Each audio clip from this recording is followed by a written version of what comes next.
ప్రజలకు వాస్తవాలు చెప్పేందుకే మేడిగడ్డకు వెళ్తున్నామన్నారు BRS senior నేత Karne Prabhakar. Party working president KTR ఆధ్వర్యంలో ఎంపీలు, ఎమ్మెల్యేలు, ఎమ్మెల్సీలు, ముఖ్య నేతలంతా మేడిగడ్డను విజిట్ చేస్తారన్నారు. మేడిగడ్డ కొట్టుకుపోవాలని కాంగ్రెస్ కుట్ర చేస్తోందని ఆరోపించారు కర్నె. మేడిగడ్డకు రిపేర్లు చేసి రైతులకు నీరివ్వాలన్నారు. కాళేశ్వరం ఖర్చుపై రాష్ట్ర ప్రభుత్వానికి క్లారిటీ లేదని విమర్శించారు.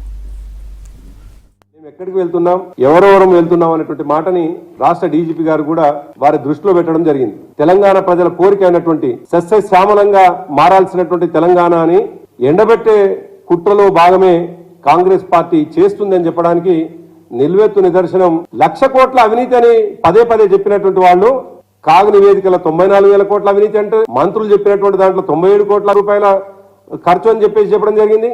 ఇంకొక మంత్రి ఏమో 89,000 కోట్లు అంటే కాగు రిపోర్ట్ లోనే చాలా స్పష్టంగా అటు ఇటుగా 95,000 కోట్ల రూపాయల ఖర్చు జరిగిందని, మరి 1,00,000 కోట్ల అవినీతి ఎట్లా జరిగిందో ఇవాళ చెప్పాల్సినటువంటి బాధ్యత, ప్రజలకు వివరించాల్సినటువంటి బాధ్యత ఇవాళ మంత్రులుగా ఉండాల్సింది పోయి వాళ్ళు మాట్లాడడం, ప్రతి మాటకి అవినీతి అనేటువంటి మాట మాట్లాడడం చాలా దురదృష్టకరమైనటువంటి విషయం.